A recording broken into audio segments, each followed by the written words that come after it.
Hey, everybody, welcome back to your Dawn of Autonomy podcast. I'm Dawn Zoldi, your host, CEO of P3 Tech Consulting, and a publisher at Autonomy Global. It is March, it is Public Safety Month on the show, sponsored by Viasat. And today we have an amazing group and an amazing person visiting with us, Steve Habicht. He is from CNA. CNA is one of our media partners at Autonomy Global, and we've been doing so much together and learning so much about them. And I'm so excited now to present CNA to you to focus more on their public safety line of effort with Steve. So, Steve, welcome to the show. Thanks, Don. Very excited to be here today and talk about some of the work we have going on. Thanks for the invite. Absolutely. Hey, before we get to CNA, tell us a little bit about yourself. Sure.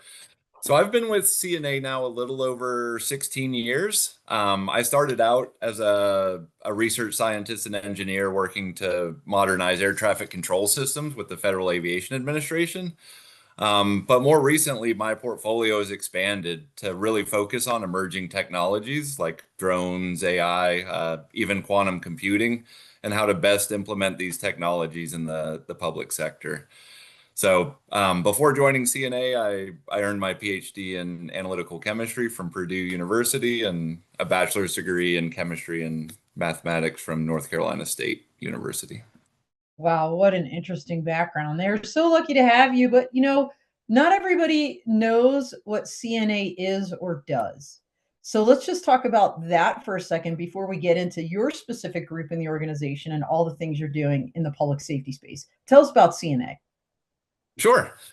So CNA is a not-for-profit research and analysis organization. We've been around for over 80 years supporting the federal government. We got our start working directly with the Department of Navy, some of their most complex problems.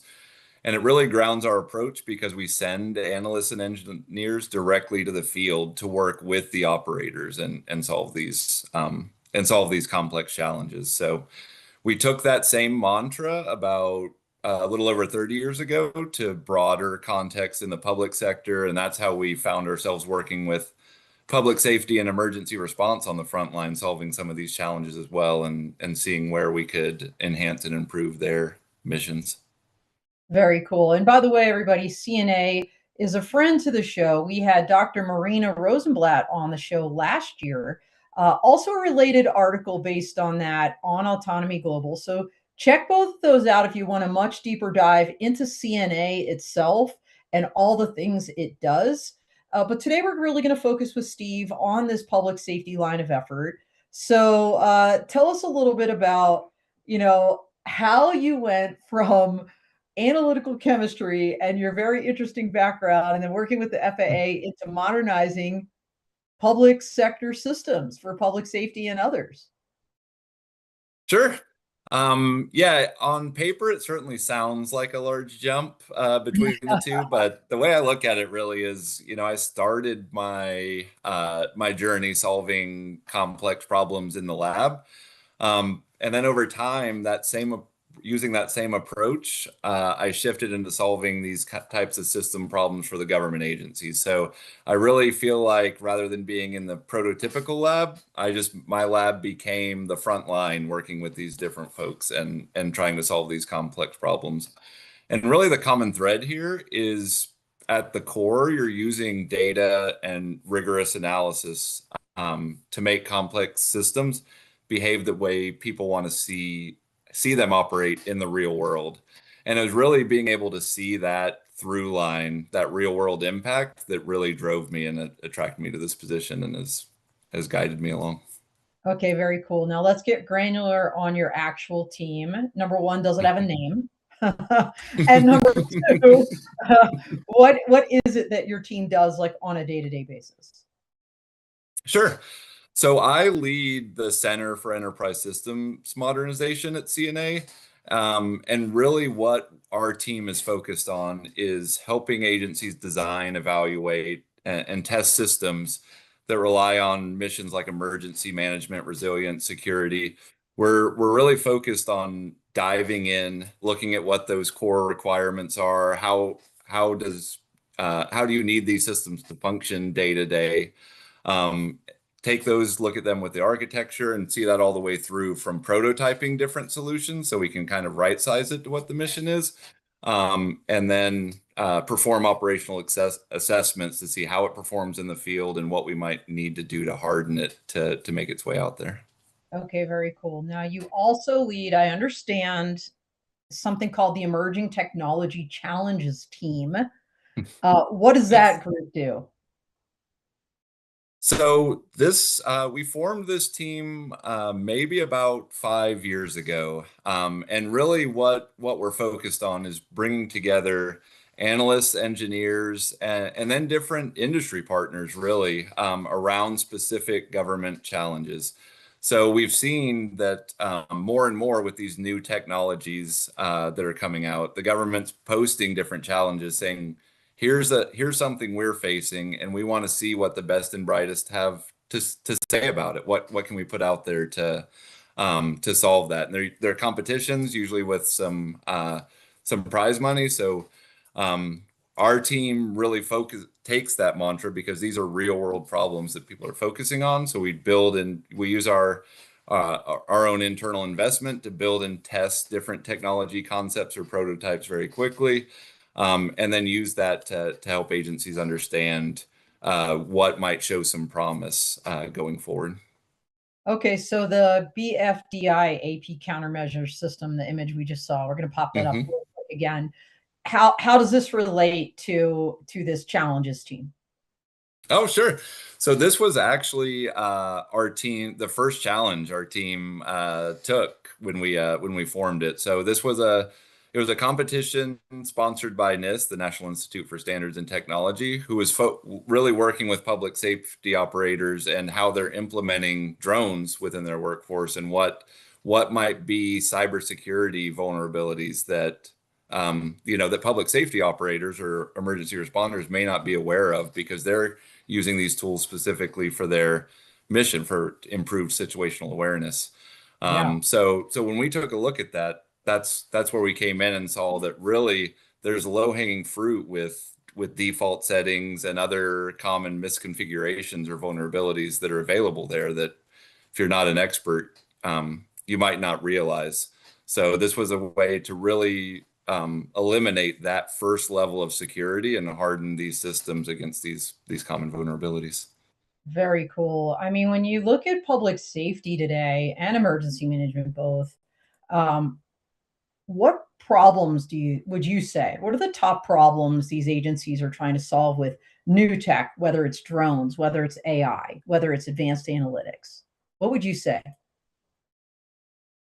Well, I think at its core, right, the um, public safety and emergency response, it's a very fast-paced driven environment. Decisions have to be made very quickly, and it literally oftentimes a matter of life and death, right? So Yeah.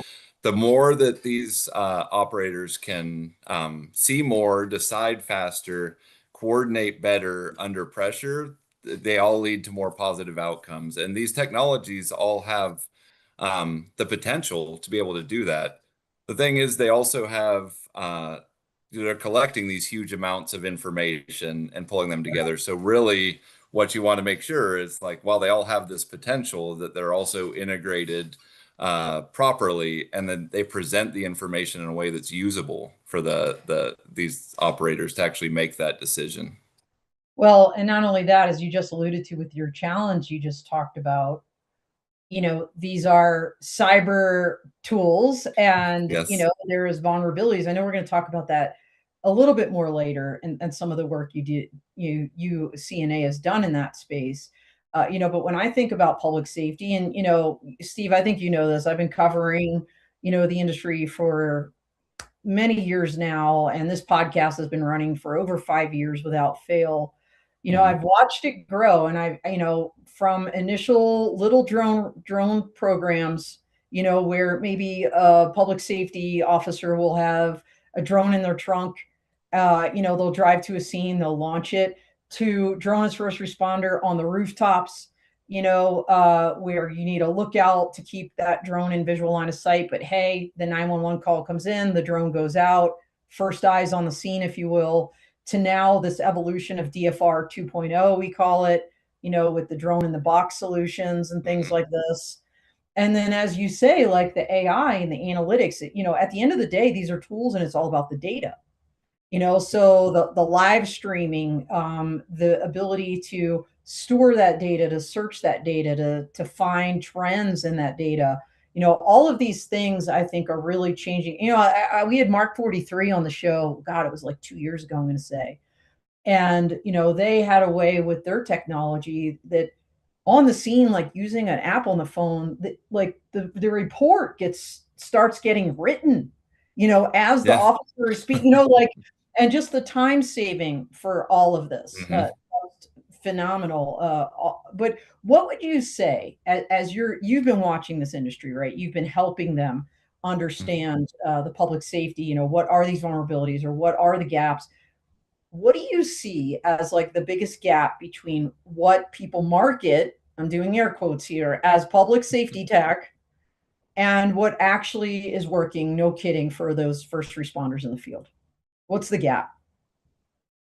Yeah, it's a great question. And I think a lot of times what you see, I mean, it's true across a lot of industries, but we see it here quite a bit too, is that with any of these technologies, if you're demoing them in a controlled, curated environment, then the Yes. potential for what they can demonstrate is unreal. You can tailor that to meet almost any use case out there. It works flawlessly. You see it Yes. run through, and then the rest of the potential, runs through your mind of what it could be.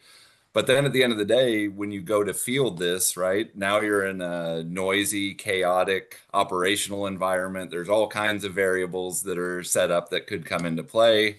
I mean, just think about response, like if you're talking about response in an urban environment, all the different types of interference that run through there that could come through and interfere with how these systems are designed to work together.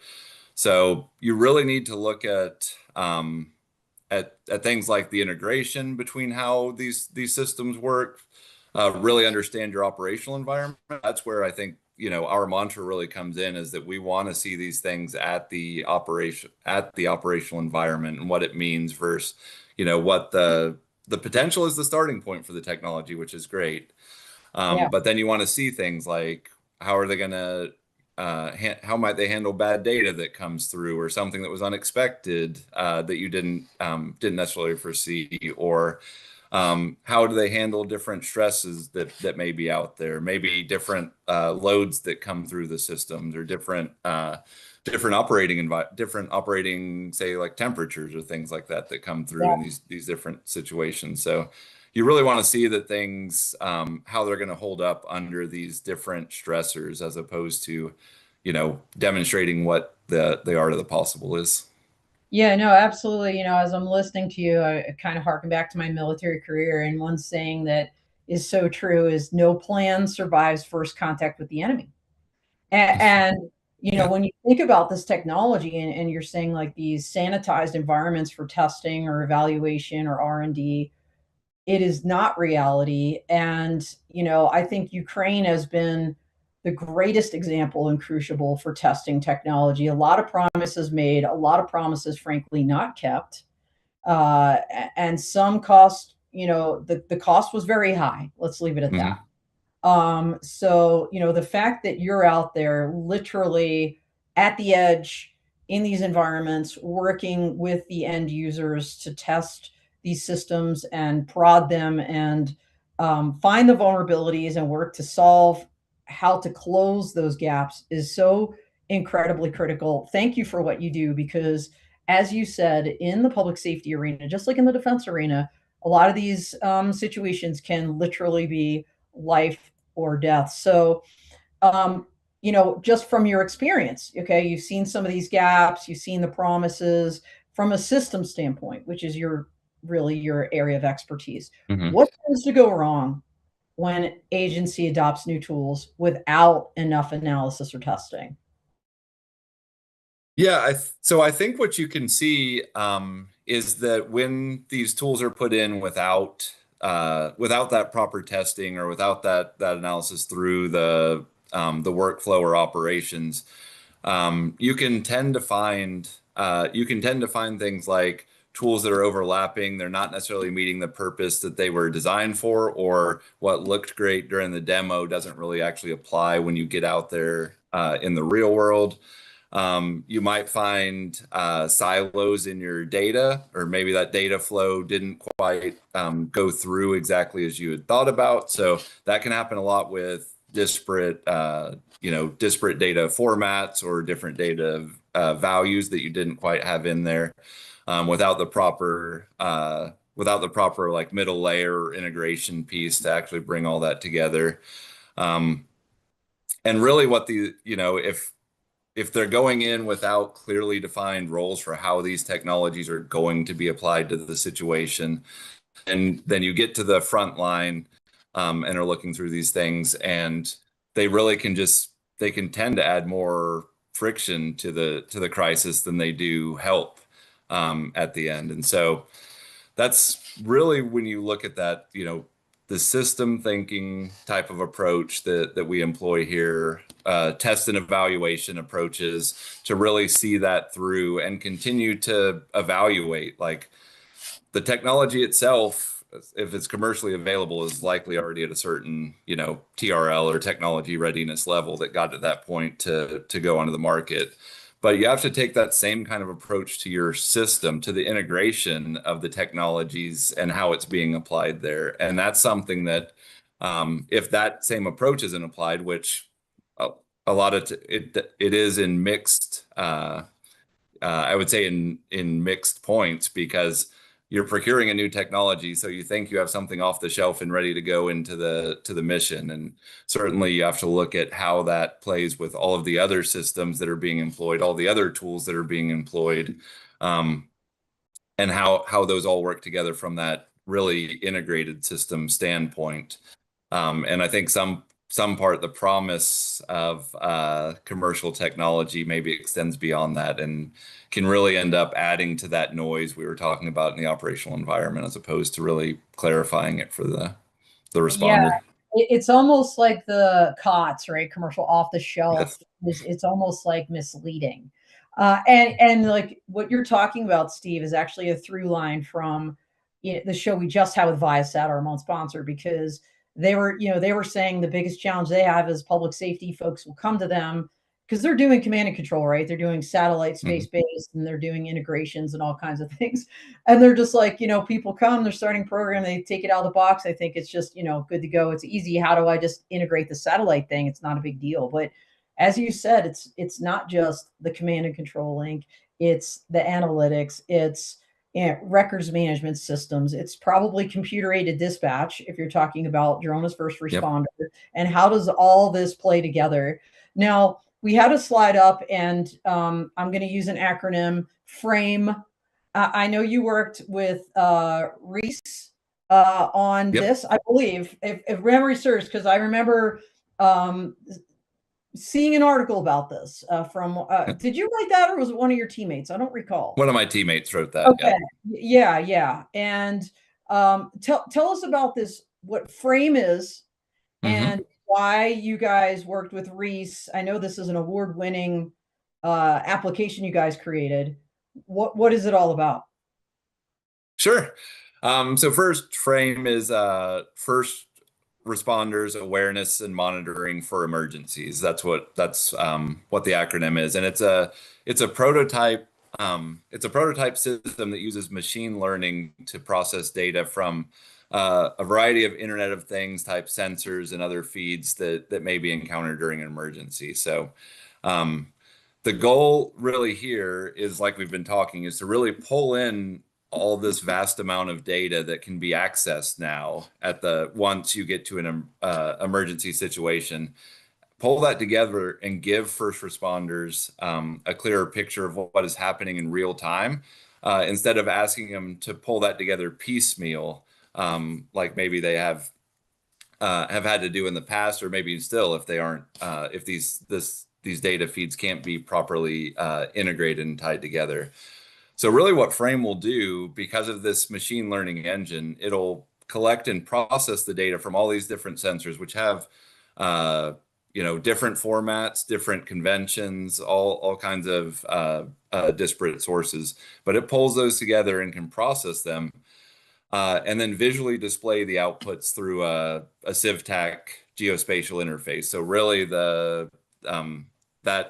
commander on the scene, when you see that, you've now got instant situational awareness from all this data that's coming in, and you can see it change real time. And really what it helps these incident commanders do is see different patterns as they're emerging, recognize the changes that come through during the course of the emergency, and prioritize actions when time and attention can be limited in these situations. So it And really here's was a great, sorry. Yeah, I was just going to say, sorry to cut you off there, No. Steve, but like, here's an image from the team awareness kit. Yep. And as you said, it's pulling in geospatial data, it's pulling in other sensor data to give like a real-time command, incident command, like basically viewpoint of what is happening on the scene. Yes, that's right. It pulled in, when we did, this was another prototype that we developed through a government challenge where we had a mock disaster that we went and demonstrated it at, and we were pulling together things like drone footage, things like temperature sensors, I think gas line sensors, a variety of different sensors from this emergency scenario. Because the competition was they weren't going to tell you what data they were going to give you and what the emergency was, but you essentially had to show up on the scene like a first responder Yeah. and bring your solution, pull in all the data that comes through, and show what you can provide through there. And yeah, my team, again, working with Reese, developed the solution and did actually win first prize in this competition for this frame prototype, which was super cool. So I'm very proud of the team. That is really cool. We had Godfrey Nolan from Reese on the show last summer, I believe. Really amazing stuff. It's so cool you guys partnered. By the way, Steve, I'm going to throw this out there. I don't know if you've ever been to Esri's Safety and Security Summit. They do it. They're going to do another one in July. But as I'm listening to you and thinking about Frame, like you guys would be like the perfect group to go up and talk about this, as like a panel or something, because I sat through a number of those last year and they were very interesting. But this is really unique and just food for thought. We can talk about that offline, but I want to transition Thanks. to like this cyber aspect of what you do. I know Mm-hmm. that you built an automated cyber hardening system for drone fleets. What does it actually do for public safety operators in particular? Sure. So this is the BFDI AP system that we talked about a little bit earlier. So what it is a compute. It's a computer interface, and really what it does is it's built on with different connections to tie into the UAS.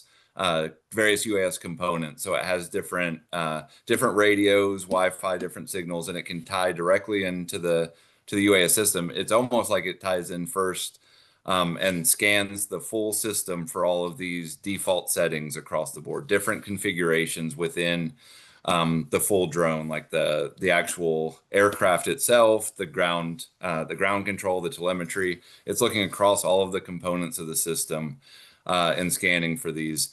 And then when it finds any of them, it automatically applies a more secure configuration and then presents a report to the operator with all of those changes to the settings, so that you have them instantly changed to a more secure setting, and you have that available. And what we found, right, is that if you think about future operations when drones become more and more ubiquitous, I mean, I think that we're already very well getting there, but you Yeah. continue to see them around. And these default configurations are pretty easily attainable, right? Like if you know the manufacturer and the make, especially think about once package delivery really goes full bore, you could see the same drone coming in and out of your neighborhood all the time. So getting some of the default configurations for that drone is not very hard. And so you Mm. can imagine a malicious actor could just wait as those are coming through and take control.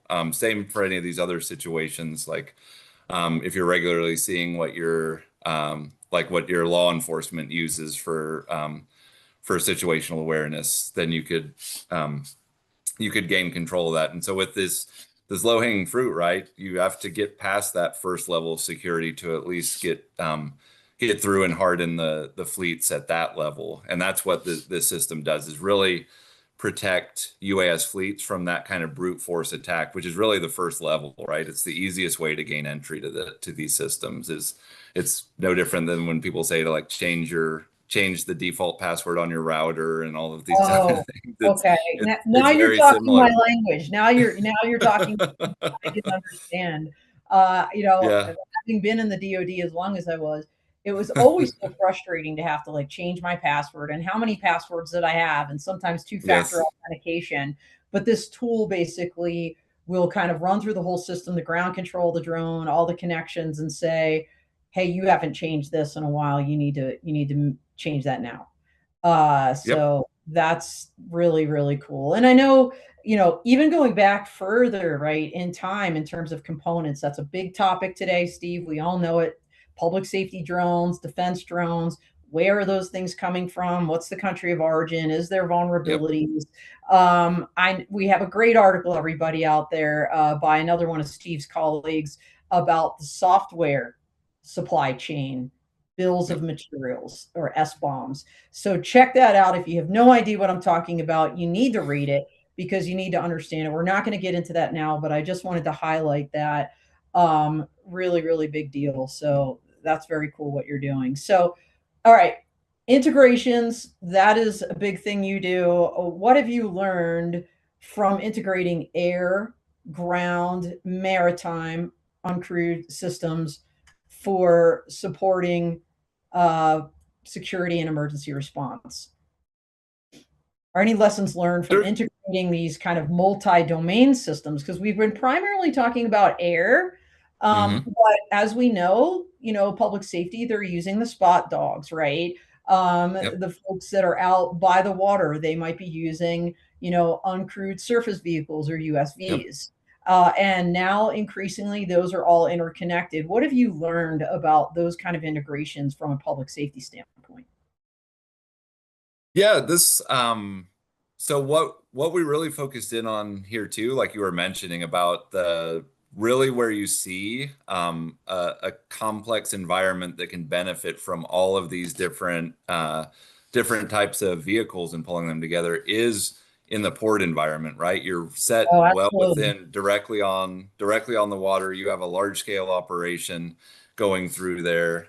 You can count like for every hour that a port is down from either an emergency or public safety incident, like millions and millions of dollars. So it's very key to be able to respond as quickly and effectively as possible in these types of environments. And what we found for that is that if you look at the different operating environments there, you have aspects that tie themselves really well to airborne. Airborne monitoring, then ground monitoring, and also like you were mentioning, the maritime environment, obviously in the port as well. And so any one of these alone will get you some aspect of it, but really where you see the multiplier is by bringing all of that monitoring together.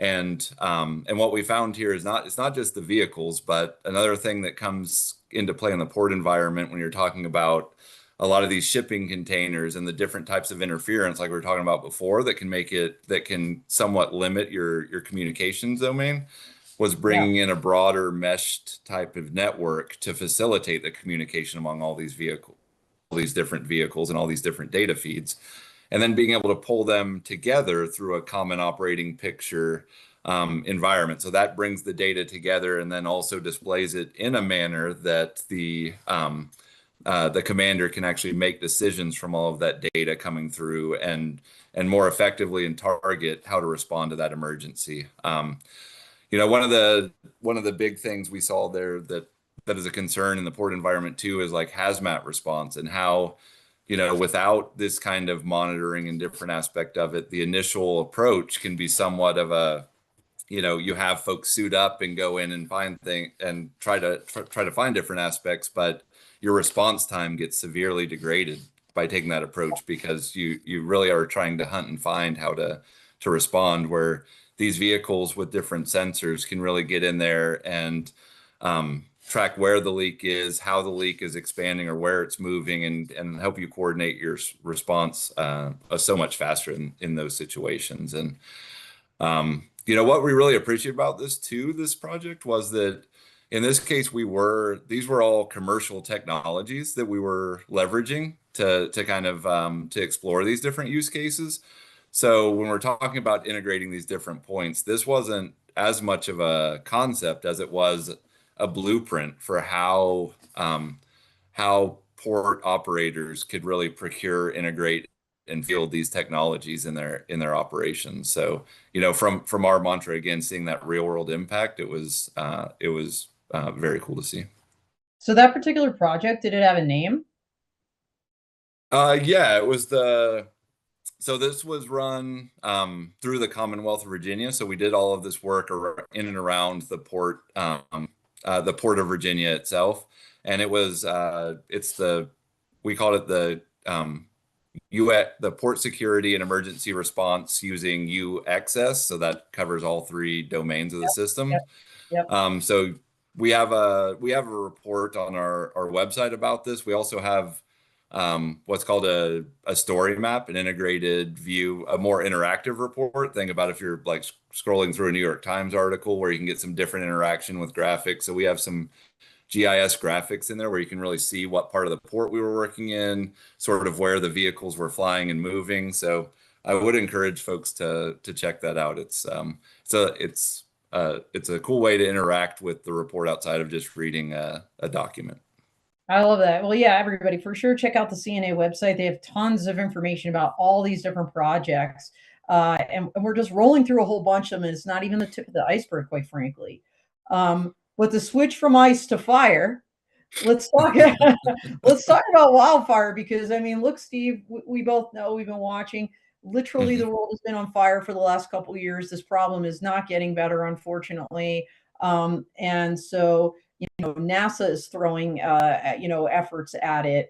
We've seen the FAA highly interested in it. Of course, public safety and emergency responders writ large, firefighters. You recently worked on an AI and GIS tool for wildfire threat detection that was along transportation routes.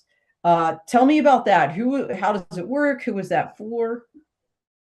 Sure, exactly. So this is not surprisingly, this was set up this was my emerging technology challenges team, where we found a competition that was really focused on how can you contribute to reducing this risk of wildfires, just like you were talking about, and how can we use advanced tools to be able to do that. And the focus was through a GIS based perspective. So like, how can we use these vast amounts of geospatial data that we have accessible to us today? Yeah. I think you've mentioned a ton of it, like satellite imagery, so much satellite imagery that's available, so much in the realm of wildfire, so much fire risk data is available, certainly in the higher risk areas, and you have a lot of granularity there that you can work with.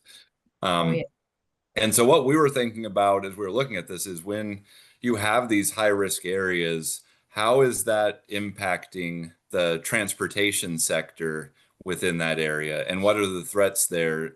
Because you think about, you can think about it from how our emergency responders going to be able to get to where the incident is to try to mitigate it.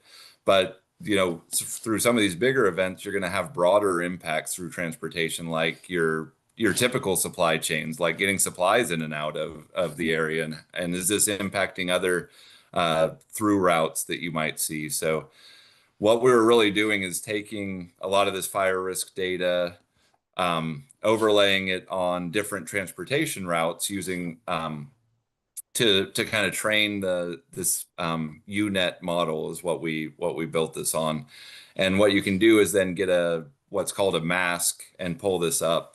And you can use this mask and apply it to various other areas with similar geographic features, and really find out what your risk is across the board to the transportation there. And so all of this is done with the the heart is that UNet model in the middle, but we take the satellite imagery or the different geospatial inputs and geospatial data that you might have, and then print out that kind of risk map that really shows you across the board what you're dealing with.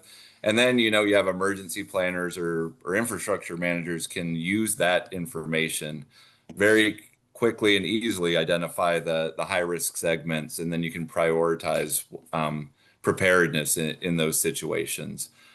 So really get ahead of how you might deploy and go about these different aspects, and or where you need to, if you're talking from a planning perspective, where you might need to focus some resources on your infrastructure to be able to mitigate potential impacts from these. Yeah, sadly, I've been covering wildfire technology for a while. And, that term WUI, the wildfire urban interface, that's kind of one area, right? They're always looking for, kind of encroachments or where is the grass or forest, coming up against that neighborhood. And is it too dense, where someone flicks a cigarette out their backyard, they're lighting the flame. No, I mean, Yeah. seriously. I mean, it's not even funny, but like just even on the highway, like you mentioned, transportation.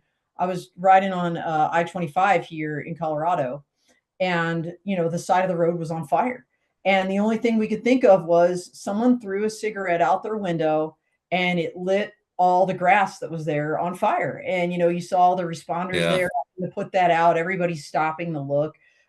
So yeah, it's just crazy. You don't realize. Well, and of course, for critical infrastructure owners, the electric companies in Yep. particular, they're always worried about encroachment from foliage, near their wires and things like this. So this kind of a tool I could see applying to so many different scenarios in terms of wildfire prevention, which is super important. And I know AI runs across all of it.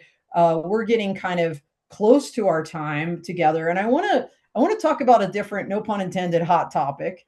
In the public safety world, counter UAS. Hmm. So, you think about UXS, you think about drones, those are the tools that public safety is using to help them in their missions. And then there's those people, the clueless, the careless, the criminal that will misuse Yep. similar or the same tools against us. And then our law enforcement in particular has to deal with that. So, looking ahead, where do you see CNA's work on counter UAS going for public safety and large events? Because look, we've got a lot big ones coming up. We've got Yep. the FIFA World Cup, we've got the 250th birthday Yep. of the US, and now, of course, with the conflict going on in the Middle East, I think the stakes are way higher than they were maybe, let's say, a week ago or 2 weeks ago. So, Yes. what are you seeing in your crystal ball there? Yeah, that's a great question. I think you hit on some of the key aspects of it, and you can see this. What we're seeing overall is from a lot of these real world conflicts overseas, and how UAS is being used in some of these different situations. The threat space is really growing in this area. So we've always like there's certainly been work that's been brewing for a while on counter UAS and how to best go about that. But it really, we see it escalating, and it really is the confluence of the two areas you're talking about. It's these real world conflicts. So we're seeing how this is playing out on the battlefield, and then also this myriad large events that the U.S. is going to be taking up over the coming year. So really taking a look at what are the different use cases? How can we see these things that we're observing real time overseas? What is the potential for how or if those might become threats in the U.S. domestically?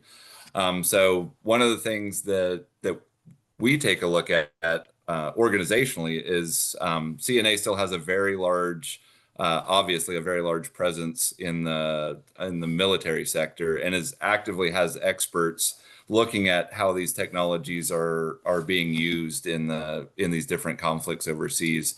And one of the things that we can do is pull those techniques and practices and look at how those might provide insight into the civilian context, and really bring that home to the to public safety, to emergency response, to law enforcement, who are going to be on the front lines of ensuring that these events go smoothly and can be protected from these types of threats.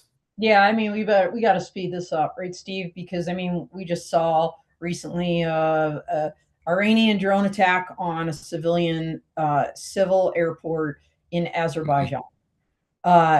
So not a hard leap, a large leap of the imagination to imagine that happening here. Right. Where is that technology today? I mean, we're seeing, airspace getting shut down in Texas because the Army decides to use some lasers, near the border. I Right. mean, like we got to get it together, folks. CNA is there to help. So I hope they're calling you because, like you said, this technology has been out there for a while. Everything you do, like when I think, if the Sesame Street word of the day, it would be integration.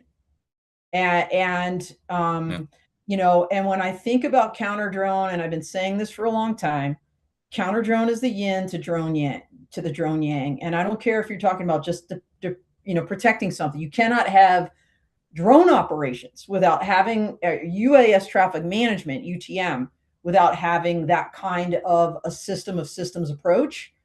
So what's in the airspace. Is just airspace awareness 101, folks. And this is just so important, especially today. So we are getting super close to our time, Steve. I want to end the show, of course, with like how people can reach you and learn more. But before we do that, I want you to really give, like, if you were talking to a public safety agency, you probably are, because I'm sure they're watching right now.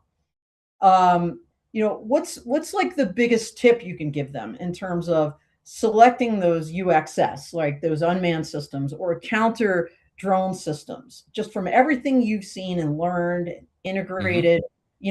What's the thing that they need to walk away from this show knowing from you?